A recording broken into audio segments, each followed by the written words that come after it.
All right. So in the last session, we talked about as if, and so we'll be carry on to the entry 50 as this is a variation of as. So as much as many as. So we use as much as with the singular noun and as many as with the plural noun. Okay, so this is the another version of as. In fact, if you want to take your as comparison to the next level, this should be really effective. Okay, so because we are adding another word with as many as much as, so they are adjective and above, somewhere in the middle between as and the other s, but we were used together with the the noun, and uncountable, uncountable nouns here. So match, the word match goes together with uncountable noun, singular uncountable noun, and many goes with plural nouns. So we need as much time as possible. အချိန်ပိုရရင်ရသလောက်ပို့လို့တယ်နော်အချိန်ပိုရလေပို့ကောင်းလေ we need as much time as possible. We need as many cars as possible. ကားတွေဘယ်နှစီရှိသလောက်ပို့ကောင်းလူကများတယ်သွားမှသူက so we need as many cars as possible. အဲ့တော့ as much as many as ကိုပဲကျွန်တော် noun ထက်လိုက်တဲ့သဘောလေးပဲ okay အဲ့တော့ noun နေမယ်လားဆိုမဟုတ်ဘူး so as much or as many can be used without a following noun နဲ့ noun ပါပဲနဲ့သုံးလို့ရသေးတယ် I ate as much as I wanted. Rest as much as possible. နောက်မပါတော့နော်နောက်မပါတဲ့အတော့ကတော့ရှေ့က USS နဲ့တွားပြီးတော့အထားတွားတူတာပေါ့နော်ဟာလားသူနောက်မှလည်းပဲဟာလားနော် clause လိုက်လို့ရတယ်ပြောခဲ့တယ်မလားဟုတ်နာဟုတ်ပြီနော်အဲ့တော့ noun နဲ့လိုက်လို့ရတယ် clause လိုက်လို့ရတယ်အဲ့တော့ဒီမှာတွားပြီးအားနဲ့တွားပြီးတူတာပေါ့နော်အဲ့တော့ following noun မထည့်အဲ့တော့ extra noun ထည့်တဲ့သဘောလေးကတော့ဒါတည်တဲ့လေးမှတ်ထားတဲ့ဟာလေးပေါ့နော်ဟုတ်လား so I ate as much as I wanted or rest as much as possible နော် as soon as possible လို့မျိုးပဲနော် as soon as possible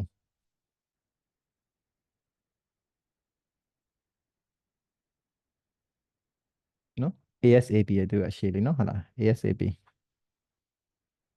I want this ASAP သူ ASAP လို့လည်းခေါ်တယ် ASAP လို့လည်းခေါ်တယ်မျိုးခေါ်တယ် abbreviation ရောနော်ဟုတ်လား acronym တွေရောနှစ်ခုလုံးခေါ်တယ် I want this ASAP အဲ့ဆိုရင်ဒီဟာကိုချက်ချင်းလို့ကျွန်တော်ပြောတာ I want this as soon as possible I want this ASAP ဆိုပဲအဲ့တော့ as soon as possible as much as possible rest as much as possible အနာကိုယူနေသမျှအကောင်းယူပါ easy wow နာယူပါနော် Can I borrow some books yes as many as you like as many as you like ကျေးဇူးလောက်ယူများများလာယူ as many as you like များများယူနိုင်မှာမလို့ကျေးဇူးလောက်ယူဟုတ်ပြီနော် okay နောက်တစ်ခုက the next one is as well as ကရှေ့မှာ noun ဒါမှမဟုတ် adjective above လိုက်မယ်ပြီးရင် as well as လာမယ်နောက်မှာ noun adjective above လိုက်ပါမယ် clause လိုက်မယ်ဒါမှမဟုတ်ပဲဆိုရင် clause နဲ့ as well as noun နဲ့ ing လိုက်မယ်ဆိုတဲ့သဘောကဒီဟာ as well as has similar meaning to not only but also သဘောပါပဲအဲ့တော့ not only but also သိတယ်ဆိုရင်ကျွန်တော်တို့က as well as အဲ့တော့အခု as well as သိပြီဆိုရင် not only but also နဲ့တူတယ်အဲ့တော့ as well as ကဒီနေရာမှာလဲပဲဒီပဲ that ပြောလို့ရပါတယ်အဲ့တော့အပေါ်ကဟိုကနော်ဟလာ as adjective as အစားပေါ့နော် he's got a car ရှိတယ် as well as a motorbike ကားတန်းရှိရလားဆိုမဟုတ်ဘူး bike ပါရှိတယ်ဟုတ်နော်ဆိုင်ငယ်ပါရှိတယ် she's clever မလို့တော့သေးဘူး as well as beautiful နော်အဲ့တော့ဒီမှာ and လိုမျိုးပဲအစားထိုးပြီးတော့ dare သုံးလို့ရပါတယ်ဟုတ်ပြီနော်အဲ့တော့ and အစား she's clever and beautiful လို့ပဲ she's clever as well as well as beautiful intelligent ပြောလို့ရတယ်နော်ဒါ and အစားထိုးသုံးလေးပါ and ဘယ်လားဆိုတော့မဟုတ်ပြန်ဘူး not only but also ဒီဟာဒါမကဒီဟာလည်းပဲရှိတယ်ဆိုတော့ not only but also လိုမျိုးပါအထားပါတူတယ်အဲ့တော့ကားပဲရှိရလားပုံမှန်ဆိုရင်တော့ he's got a car and motorbike ဆိုတော့ကားနဲ့ motorbike ရှိတယ်နှစ်ခုရှိတယ်နော်ဒီမှာဒီနေရာကျတော့ကားပဲရှိရလားဆိုမဟုတ် motorbike ပါရှိတယ်ဆိုတော့နော် user လေးနည်းနည်း꿰တာပေါ့နော်ဟုတ်လားအဲ့ basically ပြောမယ်ဆိုတော့ and နဲ့တူတယ် နောက်က we put a verb after as well as နောက်မှာ verb လိုက်လို့ရတယ် we use the ing form as well as နောက်မှာ ing form နဲ့နော်လိုက်ပါမယ် as well as ဆိုတော့ smoking is dangerous okay everyone knows နော်လူတိုင်းသိတယ် smoking is dangerous as well as making you smell bad အဲ့ဒါတင်လားဆိုမဟုတ်သေးဘူးနော်အနမ်းကပါနော်နန်းစော်နေသေးတယ် as well as making you smell bad ဆိုပြီး ing နောက်ကလိုက်တဲ့ ing clause လို့ခေါ်ရမှာပေါ့နော်ဟုတ်လားအဲ့တော့ as well as making you smell bad ဆိုတော့ smoking makes you smell bad လို့ပြောနားလည်ရမယ် as well as breaking his leg he hurt his arm နော်အဲ့တော့ as well as နောက်မှာ ing form နဲ့လိုက်မှာပါ ing form နဲ့လိုက်မှာဆိုတော့ကျတော့တကယ်ကဘယ်လိုနားလည်ရမလဲဆိုတော့ subject ကတော့ဘုံအနေနဲ့တူရမယ်ဒီမှာတော့ရေးမထားဘူးเนาะလို့ဆိုရင်အဲ့တော့ subject ကဘုံ subject တူရပါမယ်ရှေ့ကရေးတဲ့ဟာနဲ့နောက်ကရေးတဲ့ဟာနဲ့เนาะအဲ့တော့ဘုံ subject တူရမယ်ဒီမှာဆို smoking is dangerous smoking makes you smell bad smoking is dangerous as well as making you smell bad เนาะ as well as breaking his leg ဆိုတာဘယ်လာလဲဆိုတော့ he breaks his leg he broke his leg ကလာတယ်အဲ့တော့ he broke his leg သူခြေထောက်ကျိုးသွားတယ်เนาะသူခြေထောက်သူချိုးတာမဟုတ်ဘူးเนาะ break ကချိုးတာရောကျိုးတာရောရတယ်နော်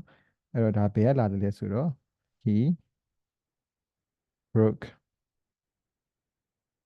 his leg ကလာတာ he broke his leg ကနေလာတာဖြစ်ပါတယ် he broke his leg ကနေမှာ as well as breaking his leg အဲ့တော့နောက်ကနေ he ဖြစ်ရမှာဟုတ်တယ်မလားနော်အဲ့တော့ he hurt his arm လက်ပါခိုင်းမိသွားတယ်ခြေထောက်လည်းကျိုးသွားတယ်အဲ့တော့ဒီအနေဖြစ်တာလားဆိုမို့ဟိုကပါဖြစ်တယ်နှစ်ခုနိုင်ရှင်းပြီးပြောတာနော်အဲ့တော့ not as well as he broke his leg ဆိုတော့တဘောက as well as နောက်မှာနော်ဟာလား subject verb form နဲ့လိုက်တာဒီနေရာမှာမရပါဘူး okay အဲ့တော့ note the difference အောက်မှာ difference ကိုကြည့်လိုက်ပါ she sings as well as playing the piano နော်အဲ့မှာဆိုရင်တခြင်းလဲဆိုရင် piano တီးရင်းနဲ့တခြင်းဆိုတယ် she not only plays but also sings ဆိုတော့တူတယ်နော် she sings as well as plays the piano အဲ့တော့ဆိုတော့တဘောကဘာလို့မရတယ်လဲဆိုတော့ဒီမှာတော့ရတာပဲ哦ဟုတ်ပြီနော်အဲ့တော့ဘာလို့မရတယ်လဲဆိုတော့ she sings as well as plays the piano ဆိုတော့သူကတခြင်းလဲဆိုတယ် piano လည်းတီးတယ်ဟုတ်ပြီနော်ဆိုရင်တဘောကဒီနှစ်ကြောင်းကမတူဘူးနော်တရားလေးစဉ်းစားကြည့်ပါဦးခဏလေးနည်းနည်းလေး pause လုပ်ပြီးစဉ်းစားကြည့်ဒီနှစ်ကြောင်းကမတူဘူး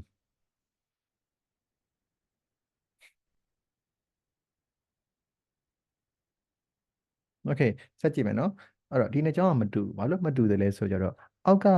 ဒုတိယအကြောင်းက she sings as well as she plays the piano ဆိုတော့ तू ကတီးတာကောင်းတယ်နော်ဒီမှာပေးထားတယ်လို့ her singing is good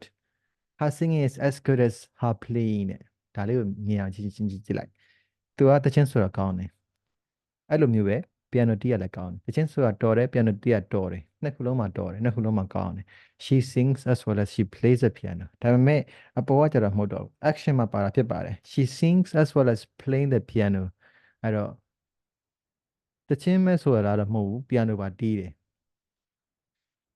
ဟုတ်ပြီနော်ဒီမှာမတူဘူးနော်ဒီလားဒီဒုတိယ well က good ကနေ good နဲ့သွားတူတယ်အပေါ်ကျတော့သူ့ရဲ့ဘယ်ဟာကိုလဲ verb ကို emphasize လုပ်ထားတယ်အဲ့တော့တခြင်းမဲ့ဆိုတာလားဆိုမဟုတ်ဘူး piano ပါတီးတယ်အဲ့တော့တူတယ်လို့နဲ့မတူဘူးဒါလေးရနော်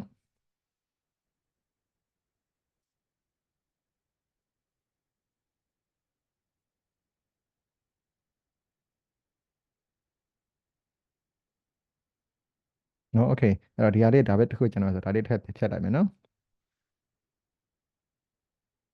52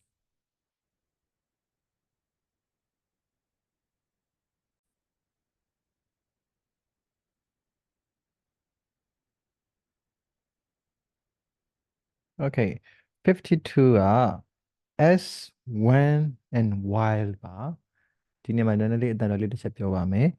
when and while ဖြစ်ပါတယ်နော်အဲ့ဒါတွေက WH ပါတဲ့ဟာတွေအကုန်လုံးတော်တော်များများနှီးပါကနော်အတန်တက်တူပဲတူ sorry တူပဲဆိုတာရင်းလေးရေးတာမယ်နော်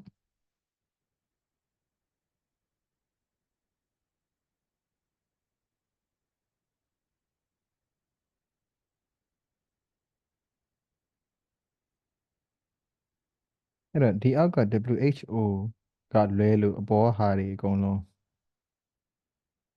ဟိုအတန်ထွက်တဲ့ခါမှာ when while what where which လို့ထွက်ရမယ် when တို့ while တို့ where တို့ which တို့လို့မထွက်အောင် h မပါဘူး h စံဖြတ်အောက်က WHO ကတော့ who နော်သူကတော့ who တကယ်တော့သူကတော့ပျောက်တာ W တန်ပျောက်ထားပါတော့ကဲနော်သူက who သူ့ကိုခဏထားလိုက်ကျန်တဲ့ဟာတွေအကုန်လုံးတော်တော်များများဆိုတဲ့သဘောကတခြားစလုံးတွေပါပါတယ်ဥပမာဆို WHALE ဆိုရင် wheel လို့ထွက်ရမယ် wheel WHILE က while while လို့ wheel လို့မထွက်အောင်ဟုတ်ပြီနော်အဲ့တော့ WHISTLE ဆိုဖို့ဆိုသည် whistle နောက်ကဒီ t တန်မှာပြောက်တယ်နော် whistle လို့မျိုး whistle နော်ဒါတော့အတန်အတွက်ဒီလမ်းကြုံမှာ okay အဲ့တော့ when နဲ့ while ကိုပြောမယ်နော်ပြီး s မပါမယ်ဒါပဲကျွန်တော်ပြောတယ်ဆိုတော့ things happening at the same time တစ်ချိန်တည်းမှာဒီပြိုင်ထဲမှာဖြစ်တဲ့အခါမျိုးမှာသုံးတယ်နော် number 1က s when y a was happening b happened အဲ့တော့ a ဖြစ်နေတဲ့အချိန်မှာ b ဖြစ်ပါတယ် b ဖြစ်တယ်အဲ့တော့ဘယ်ဟာရင်ဖြစ်လဲဆိုတော့ရှေ့ဟာရင်ဖြစ်တယ် okay so we can use s when or why to say that a longer action or event was going on when something else happened အဲ့တော့ longer action ဖြစ်နေတဲ့အချိန်မှာတခြားဟာဖြစ်တယ်ဒါပေမဲ့တခြားဟာဖြစ်နေတဲ့ဟိုမှာ longer action ကအရင်ဖြစ်နေတာတယ် okay so we use the past progressive past continuous tense သုံးတယ်ဘာ tense လဲဆိုတော့ was were နဲ့ ing form ကိုသုံးပါတယ်နော် for the longer actionဆိုရင် was were ing ing တော်တော်များများ longer action ပဲဒီလိုမှတ်ထားရင်ရအောင်နော် ing တွေဆိုရင် longer action ပဲ ing မှန်သမျှ longer action ဖြစ်နေတဲ့ action ကို focus လုပ်တယ်အဲ့ဒါတော့မှကျွန်တော်တို့ကဘာသုံးပါလဲ s ရယ် when ရယ် while ရယ်ကိုသုံးမယ်နော် as I was walking down the street လမ်းလျှောက်နေတော့ကွာ I saw Joe ကိုတွေ့လိုက်တယ် driving a Porsche နော်အဲ့တော့မောင်းနေခဲ့တဲ့ Joe ကိုတွေ့ခဲ့တယ်တွေ့တာခဏလေးပဲလေသူကလမ်းလျှောက်နေခဲ့တယ်လမ်းလျှောက်နေတာကြာပြီအဲ့လျှောက်တဲ့ process က longer action ကရှေ့က s ဥဆောင်တဲ့ဟာပဲနော် the telephone rang when I was having a bath ရေချိုးနေတော့မှဖုန်းကကူလန်နဲ့ထမြည်တယ် okay နော်ဖုန်းမြည်တယ်အဲ့တော့ when I was having a bath while they were playing cards somebody broke into the house သူတို့ cards ကစားရဲဆိုဖဲ့ရတယ်ပြောတာနော် playing cards play cards ဖဲ့ရတယ်သူတို့ဖဲ့ရနေတော့မှအိမ်ကိုတခုခုခံလိုက်ရတယ်တခုတယောက်က broke into ကချိုးဖျက်ဝင်ရောက်တယ်ဆိုတော့တခုဝင်တာပဲနော် somebody broke into the house အိမ်ထဲကိုခိုးဝင်တယ်တခုခုဝင်ခိုးသွားတယ်မသိလိုက်ဘူးသူတို့တွေဟလာပွဲကောင်းနော်အဲ့တော့ s ကို one ကိုသုံးပါတယ် y ကိုသုံးပါတယ်သူတို့တွေကတခုခုဖြစ်နေတဲ့အချိန်မှာဒီအရာတွေအကုန်လုံးကနော်ရှေ့ရောပို့လို့ရတယ်လို့မျိုးပဲနောက်မှလည်းရေးလို့ရပါတယ် clause ကိုရှေ့နောက်ပြောင်းပြီးရေးလို့ရပါတယ်နော် so as when and while can be used in the same way with present tense နော် present tense နဲ့လည်းသုံးလို့ရသေးတယ် please don't interrupt me while I'm speaking ငါစကားပြောနေတဲ့အချိန်မှာငါ့ကိုလာပြီးတော့ကြားဖြစ်မပြောပါနဲ့ I often get great good ideas while I'm shaving shave လုပ်နေတဲ့ idea အသစ်တွေ idea ကောင်းနေရတယ်လုပ်နေတဲ့ process အဲ့တော့ ing တွေမှန်သမျှ present ing ပဲဖြစ်ဖြစ် past ing ပဲဖြစ်ဖြစ် past continuous present continuous future continuous ဖြစ်အောင်တော့အဲ့ဒါတွေက action ကို focus လုပ်ပါတယ် longer action generally နော်အဲ့လိုလုပ်နေရင်လည်းလမ်းသွားနေရင်လမ်းလျှောက်နေရင်ရေချိုးနေရင်ကစားနေရင်တခုเนาะ game ကစားနေတာဖြစ်မယ်ငါစကားပြောနေရင်တခုလုပ်နေရင်နဲ့ဖြစ်တာဆိုတော့သူတို့တွေနဲ့ပေါင်းတယ်เนาะအဲ့ဒီ clause နဲ့ပေါင်းပါတယ်နောက်တစ်ခုက why a what's happening b what's happening အဲ့ဒါပြဿနာ shock ရှိတာပဲကျွန်တော်တို့ဆိုရင်အများနဲ့သင်ခဲ့ရဟလား why နဲ့စတယ်เนาะအဲ့တော့ when နဲ့စမယ်ဟုတ်လားအဲ့ဒါဆိုရင်ဘယ်ဟာ ing ဘယ်ဟာတကယ်ကြတော့အဲ့လိုမျိုးမူတွေမှတ်လို့မရတာလည်းရှိပါတယ်တစ်ချက်ကြည့်အောင်အဲ့တော့ why က why a was happening တခုခုဖြစ်နေတဲ့အချိန်မှာ b ကလည်းပဲဖြစ်နေခဲ့တယ်ရှင်းပြီးပြောရနော်အပေါ်တော့ကကြည့်လိုက်မယ်နော် as ကို1ကို y ကိုဖြစ်ကြည့်လိုက်အဲ့ဒါတွေဖြစ်နေတော့မှ ဟိုဟာဖြစ်တယ်အဲ့တော့အဲ့ process ကတိုးတယ်ဟုတ်တယ်မလားဖုံးလာတယ်ဖုံးလာတဲ့ process ကအရန်တိုးတယ်ကြာချင်းအရန်တိုးတယ်နော်တခုဝင်ခိုးသွားတယ်တခုစိန်နဲ့ကြာရေးမနေဘူးမှာ user ရှိခိုးတာချက်ခိုးပြန်သွားတယ်လမ်းမှာသွားရင်းနဲ့တရားကိုတွေ့အဲ့တရားကလည်းသွားပြတ်သွားတယ်မြင်တဲ့ကာလာအရာကြီးမကြောက်ဘူးသိရမလားစကားလည်းလည်း slow motion နဲ့မပြအောင်ဟုတ်ပြီနော်အဲ့တော့နောက်ဒီနံပါတ်1တစ်ခုကြတော့ process နှစ်ခုတစ်ချိန်နဲ့တစ်ပြိုင်တည်းမှာဖြစ်တာအဲ့တော့အပေါ်ကအားလေးကိုပြန်ကြည့်လိုက် A ဆိုတဲ့တစ်ခြားလုံး process ကြီးဖြစ်နေတဲ့ကာလမှာဒီထဲမှာဖြစ်မယ် B ကဒီထဲမှာဖြစ်မယ်ဒီထဲမှာဖြစ်မယ်ခဏလေးဖြစ်သွားတာနော်ဒီထဲမှာဖြစ်မယ်ခဏလေးဖြစ်သွားတာဒါမှမဟုတ်ဘူးဒီမှာကျတော့ A ကလည်းဖြစ်ရင်တန်းတန်းကြီး B ကလည်းဖြစ်ရင်တန်းတန်းကြီးဒီတိုင်းလည်းဖြစ်တယ် okay so we usually use why to say that two long actions or events went on at the same time အဲ့လိုမျိုးဆိုရင်ကျွန်တော်တို့ why တုံးတာပိုကောင်းပါတယ်ဆက်ရေးခဲ့မယ်နော်ဒီမှာ while တုံးမယ်ဒါအတွက်လေ both actions အတွက်ပထမတစ်ကြောင်းဒုတိယတစ်ကြောင်းနှစ်ကြောင်းလုံးအတွက်ကိုကျွန်တော်တို့ while တုံးမယ်ဟုတ်ပြီနော် we can use past progressive or simple past အဲ့ဒါပဲဒါဒီမှာလာပြီပြောချင်တာတော့လာပြီနော်အဲ့တော့ while လို့မြင်တဲ့ခါကျကျွန်တော်တို့ ing မြင်တယ်သုံးရမယ်လို့မူတွေမှတ်လို့မရအောင်ဒါမျိုးတွေကကျွန်တော်လည်းမူတွေမှတ်ခဲ့တယ်ပေါ့နော်ဟုတ်လားဒီလိုမှတ်လို့မရအောင်အဲ့တော့ပထမအရင်ကြည့်အောင် while you were reading the paper I was working နော်မင်းသတင်းစာဖတ်နေတော့ငါအလုပ်လုပ်နေတာကွဟုတ်ပြီနော် John cooked supper while I watched TV ဟောဟန်ကောနားနေနော်